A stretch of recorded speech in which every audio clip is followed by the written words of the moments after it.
Hi beautiful people, welcome to your reading. Before we're heading over to the actual reading for your sign, I just quickly have an announcement for everyone because I felt guided to do a giveaway again. It's been some time since I gave away free reading, so I thought, okay, you know what, let's do this. It's almost my birthday season as well, so it's my gift to you guys. So if you would like to participate, and want to win this free reading, you can leave a comment underneath this video. Just integrate word free giveaway of reading or something like that, so I know that you're not just leaving a comment but you also actually want to participate into the reading. You can entrance this giveaway till the 20th of June, and then I'll announce the winner of the reading on June 21st on the community page. Also, of course, make sure that you're subscribed to my channel and that you hit the like button, because that's all I'm asking. All right, let's head over to your reading. Hi Scorpio, welcome to your reading for June. I'm back. Thank you so much for tuning in. All right, so I just finished the Pisces reading, and I was planning on doing your reading before Pisces, but I felt like I wanted to delay your reading just a tiny little bit. And not because I don't love you guys, and not because I don't love reading for you guys, but I know that this is one of those readings where you gotta sit down, just let it come true, however it may, because it's coming from the subconscious. And I didn't write down anything, and no notes, nothing for you guys, because I knew I just had to jump in. The other signs were continuously popping through for you. I knew I just had to soak in your energy, and I just have to start shuffling and channeling. I did, however, did one thing which I haven't done in a long time. I kept picking up these dice, and these are different ones. One connects to numbers and one connects to zodiacs. This one is a zodiac sign one, and then this one connects to the planets. So that I kept wanting to sort of roll the dice. And the thing is, it's not necessarily about what comes true during what comes out. It's about being able to sort of have a chance, have a go, take a gamble, take a shot. And I feel that it's not necessarily that this is something that you really would like to do. I just want to take an ocean, I just want to roll the dice. I just feel that there's this phase for you guys right now. It's a lot about you and the other, you and your partner, you and your colleagues, you and your work, you and your kids, or you and your best friends, or you and the collective, you and your yoga team. It's you and them. And coming from a phase where as a Scorpio, you guys will always have your own back. It's not even something to really that you might reflect on that deeply. It just kind of comes natural. You guys, you have to survive in a desert. You have to survive, around the ocean. You have to survive in really tough circumstances, and you guys will find a way. But it's a lot harder to feel depending on someone else showing up with the same determination or the same fearlessness to keep you safe, and your finances, and your home situation, and your day-to-day.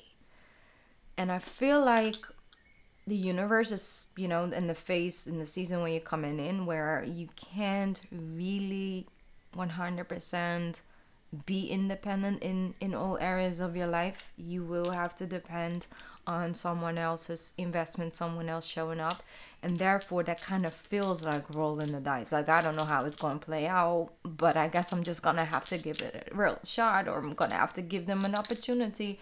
But I feel a level of, I'm not sure, I just don't know, and not being completely sure about whether you can count on someone or not.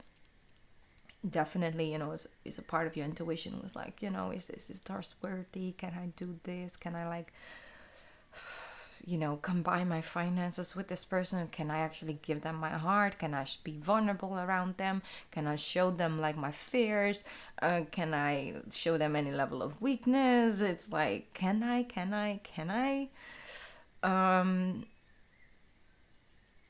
And I want to dive a little bit deeper into this reading, whether those fears are warning signs or whether it is, yes, you have to kind of jump off this cliff and just, you know, take a free fall and see if the parachute that someone else installed on you indeed works.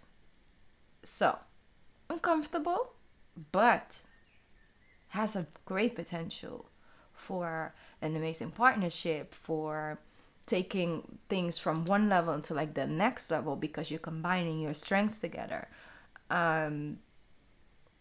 So it has, like, also the complete opposite energy that you do strive for and you would want, and that would be, you know, basically the wish you have for a, you know, working environment, love relationship, in whatever way, shape, or form. Trusting, for example, you know, you might have a daughter or son and they just learn how to drive, and then you have to sit next to them and, you know, allow them to, like, drive you around town.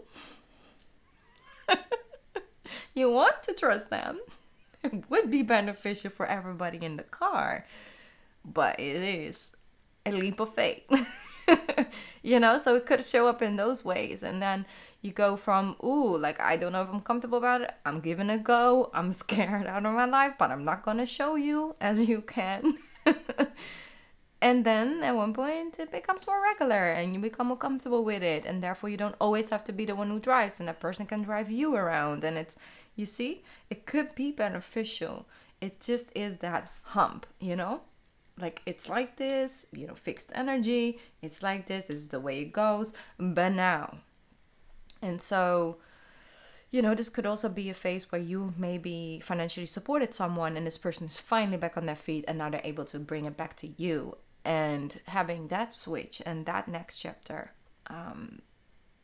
brought about. So this could also be, you might be pretty young, or maybe you've needed someone for a period of time, and now you're back on your feet. So it's like that next phase of that connection. So I feel that a more easier way of going into that is adding something extra and that you share. So for example, when it comes to shared finances, maybe you want to get a joint account, but have your own account separately, but also create a joint account and maybe just start small over there. So it's about adding something extra.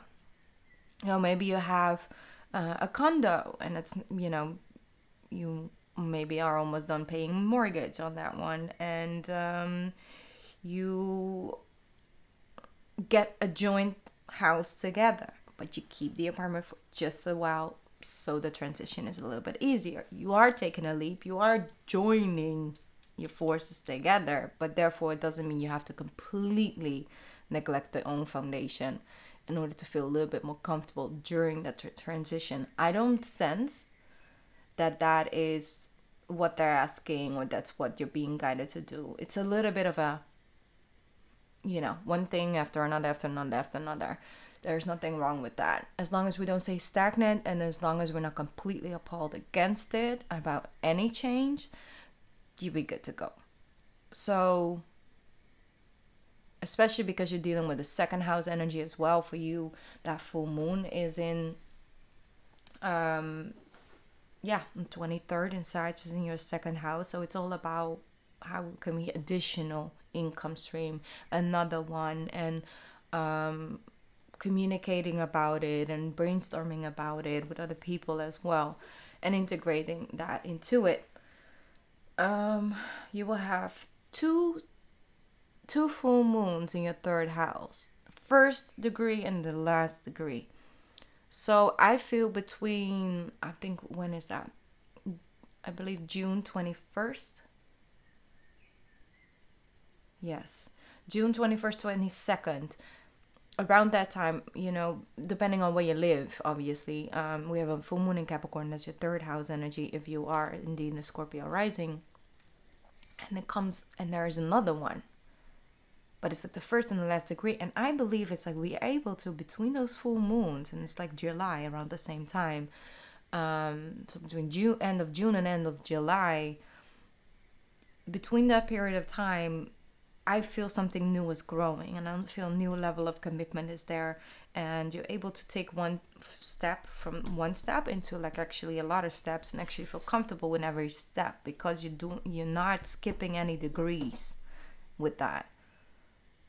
So that's something that I'm feeling quite strongly for you guys. So I'm just gonna put that down. All right, that is the downside of not planning a reading and just channeling. I'm gonna get a moon card because of that moon energy I'm feeling. Your hard work is paying off, Scorpio. With that Capricorn, it's the Capricorn moon. That's like your hard work. Every step along the way you do between end of June and end of July, it will pay off for you. Your commitment is being tested. Yep, your commitment is being tested. And then we have step outside your comfort zone. The North Node energy. If you don't know what your North Node is, maybe take some time this month to really dive a little bit deeper into what's your North Node. What does it say? Do a little bit of research about it, okay? Because it might give you a little bit more guidelines on where you should sort of grow out of, and where you should sort of, you know, move into, and what brings you the level of emotional fulfillment on a deeper level. And a lot of things actually would make sense, like how you would go about things in the beginning of your life, in the middle of your life, the end of your life, you know, and how you could sort of be guided around that. But your commitment is being tested, and that is by continuing to step outside your comfort zone, no matter how small the step is. And I really feel it's about joining things, becoming dependable on people, which is very uncomfortable. But it's good. And maybe for some of you, you know, depending on the rest of your chart as well, it might be the opposite. You might need to step outside the comfort zone of being like maybe depending on other people, and therefore you're growing out of that one step at a time, becoming more independent. So it could be the other way around. Ooh, but because you have a lot of 8th house energy going on, and you are the ruler of the 8th house, so that's like it enhances the energy. The King of Swords. Okay. It could definitely be to do with other people. So it's like you showing them how to get better care of their finance. You showing them how to show up in a life differently. You showing them how to stand up for themselves. How to integrate those ideas and start with a plan and actually executing it. You might actually be able to really help others out with that. Okay, let's focus. Let's remove this energy. Let's focus on the tarot cards. We have a beautiful, strong power couple over here. And of course, you know, it shows up in the swords energy. Doesn't matter. It's the masculine and the feminine alignment. Doesn't matter where you align over as long as you are in alignment. And I feel when it comes to this king and this queen, it's a lot better energy. We move out of sort of the king and we integrate into the Queen of Swords energy. So it leaves a little room. We're not instantly like, you know,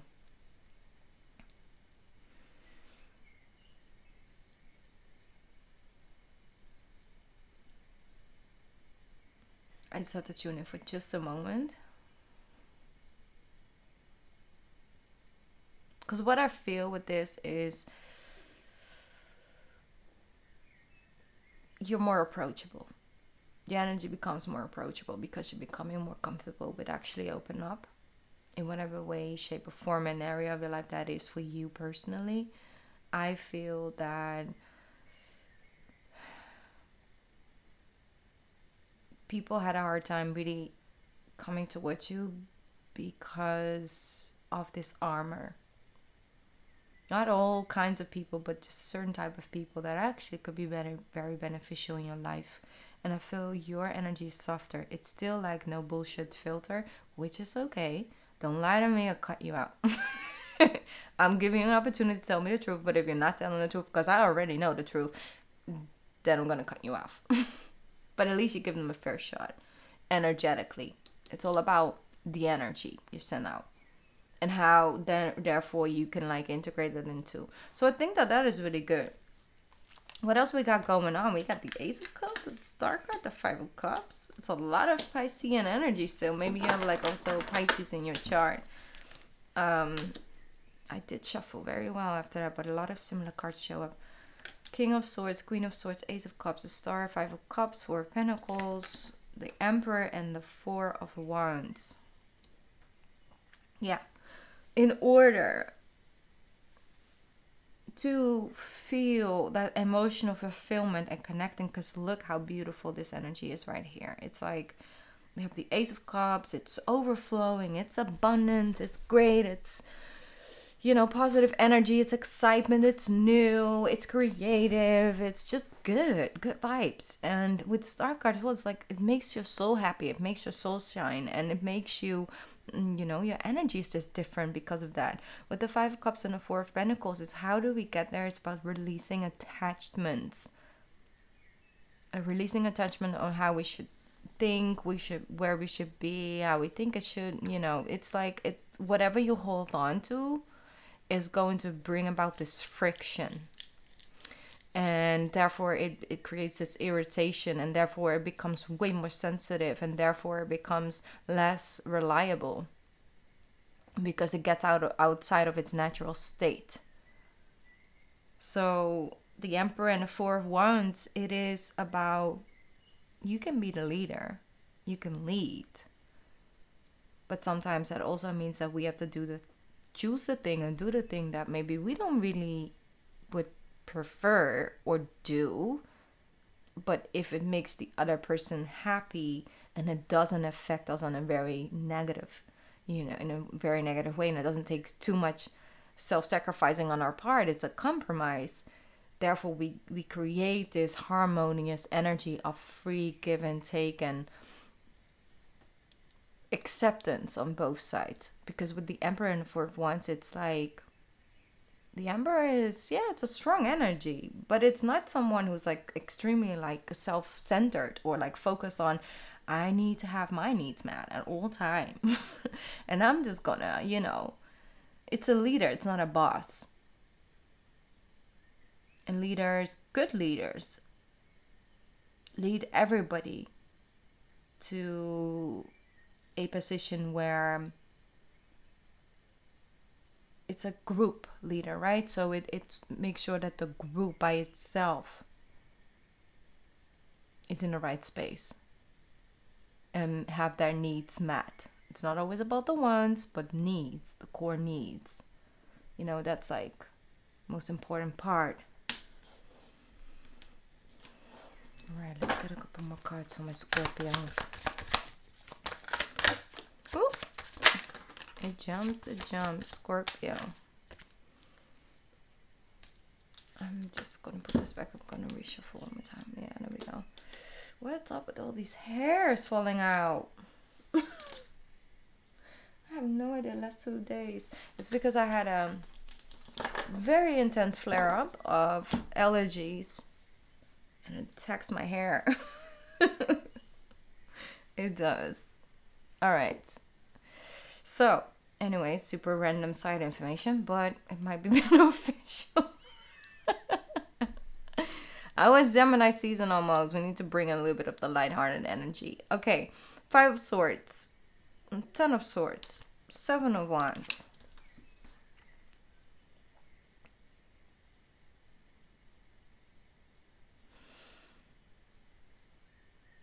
Yep. This is what we don't really need. If we're keeping it real.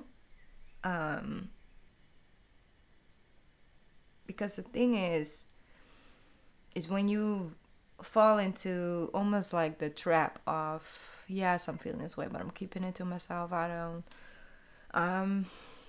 But then again, not opening up your energy and not being transparent about it.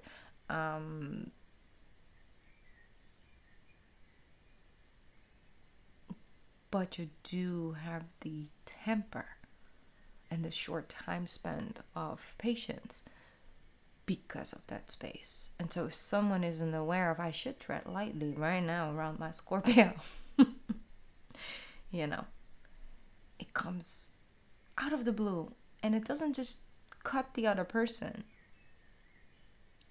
it cuts you even deeper, because you don't want to be in that space, you don't want to react from that space. It's protection. And so you know that it's hard to filter it out while you're in that headspace, or while you're in your feelings in that way, shape, or form, or while you're having that type of day. And so not necessarily something you can completely keep under control, but it's important for the level of communication. And therefore it might come up like, you know, hey, I'm just really tired. So on forehand, I'm really trying my best to not overreact or not get overwhelmed, but like hard noises and everything, or too much words and too much talking is really overwhelming for me today. And so I really don't want to, like, you know, come at you with my, you know, or with my stingray. But I'm just letting you know, today's really just not my day.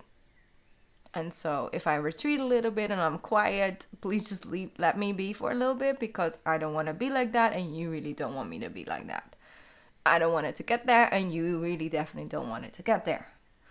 And so it isn't something that like, oh, you should just like talk about it and you feel better, and then we can just completely neutralize this energy and it's gone. It's not about wanting to, or that we can't want that, but that's almost mission impossible.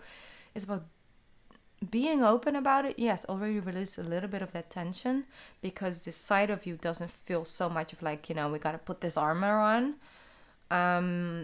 But the other person's energy is already a lot more aware. And if you do have a person that starts to challenge you while you're opening up and being that vulnerable and that honest, that's a sign. You gotta move forward, because that person isn't helping you.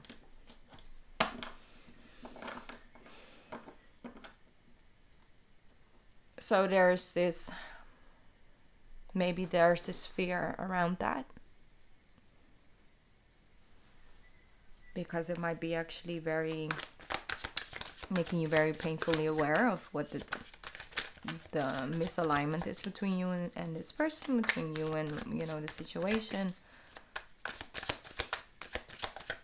But it is important to know, because the universe is asking you, you gotta like work together, like find your spirit teams, like find your teams, find your tribe, find the people who are in alignment with you, and connect with them and grow with them. And so if we keep, you know, stay stuck in this type of connection, then we're gonna have to do the building with them, because the universe will make it so and create it so that you have to sort of, you know, work on that, you know, togetherness. Ace of Swords. Ooh. You need to cut it. What's that song it's coming from? You need to cut it. I don't know. Is that actually a song? I think it is. Let me see. What is that song?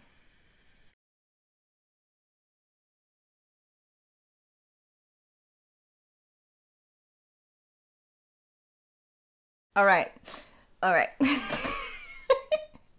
You see, my brain was tripping over that one. You need to cut it. I have no idea why that came up. Very random. But that's what the universe needs to say. You know, said, this is costing you way too much energy. You need to cut it. You know, just cut it. I have no idea what is going through in this way, but I'ma just roll with it, okay? I'ma just roll with it. I have no idea. From when is that song? That song is pretty old, I think. Well, it's 8 years ago. Okay. All right. Anyways, maybe that is another sign because I did say I'm like 8 energy. So like 8 years ago, maybe something that entered your life 8 years ago. And maybe there needs to be some rearrangements around that. Or it's a memory or a behavior, a learned behavior from 8 years ago. You kind of just kept on into creating it too, because this could also definitely be a side of yourself, a way you talk yourself out of opportunities, a way you talk yourself out about connecting deeper and doing things differently. So uncomfortable but beneficial AF. Okay, so I'm gonna get one of these cards for you guys. I'm already way over the time that I was setting myself for this reading, but it is what it is. Oh, there's too many cards. I'm sorry. I kind of just need one. It's a lot. It's a lot coming through because I wanted to give you one moon card and tree showed up. The meaning is in the middle. Wow. Life, presence, and depth. Beautiful. Look at that. I was talking about those deeper layers. Really going into the depth. So there's a lot of shifting between worlds and realities for you. Your emotional body, your physical body, your mental body, and going in between. And it's like the meaning is in the middle. I'm going to read this message from the book because I think there's something extra behind it. She's a Pisces. She's quite deep. So let's see. 22. I'm sorry. I have this energy coming through. I think it's like a really young spirit. And that's why I'm like, this whole side of me comes forward. But let's see, what does it says? Wow, beautiful. I consciously live a meaningful and enriched life. Are you feeling, living, creating, and loving others deeply lately? You are being called to gain more perspective and presence, to enrich your existence and live your life like a living prayer. To marvel at ordinary things, tiny miracles all around you. And you are one of them. If we could try to truly grasp this, many moments would expand with bliss. We would be stunned by the moss in the forest on the way, or the way our coffee cup feels warm in our hands. Looking in the mirror, we will drop to our knees in tears of gratitude, fascinated by the fact that we are human and a ancient soul. On this gorgeous planet within the cosmos, we would be awestruck that we exist with this complex and its curious consciousness. This card can also be a positive omen that a lively and vital new energy is coming or already has. It brings excitement, creativity, realizations, and passion, and the miraculous energy. Sorry, I need better lighting. Invite the fullness of it. It doesn't need to be perfect, and it doesn't need to be planned. Ooh, Scorpio. I'm going to read that one more time. It does not need to be perfect, and it does not need to be planned. Okay. In the medieval period, Latin philosophers came up with the phrase memento mori, meaning remember that you die. Wow, if this is not a Scorpio card, I don't know what is. A memento mori is something that serves to remind us the impermanence of life. The idea was created to wake us up in the miracle of existence and to inspire us, to gently remind us that one day la mariposa de la muerte, the butterfly of death, will softly land upon our shoulders. It is natural to have a fear of the unknown, but it is the duality of life and death that makes it meaningful. Too much time creates numbness. No time at all creates a void. We need both. What if we could make peace with them? Would we feel more alive than ever before? I believe that only Scorpios and Cancers can handle this card. The rest would also freak out. Like, what kind of butterfly? What type of butterfly is coming to me? Who's landing on me? Oh, Lord. Okay, now. Okay, I'm going to get out of your energy because I'll be just cracking jokes all day, okay? All right. Number 22. Love that. All right. Duality. How you let it, but it's duality of how you let work things together. Once again, like I said, you have that second house energy and the 2-2 shows up. It's like it's you and the other. How do you make it work together? And this other side of yourself. So bring in a little bit more bliss, a little bit more awe. It doesn't have to be either or. Okay? All right, Scorpio. Good luck with this energy this month. I think that you got this. You got this. And on top of it, like I said, the work that it may asks of you, the investment it may asks of you, it's going to come back to you tenfold. Like it's going to really be beneficial for you in your growth and overall how you feel about life. And that's a gift. All right, love you, Scorpio. I'll be back soon. Mwah.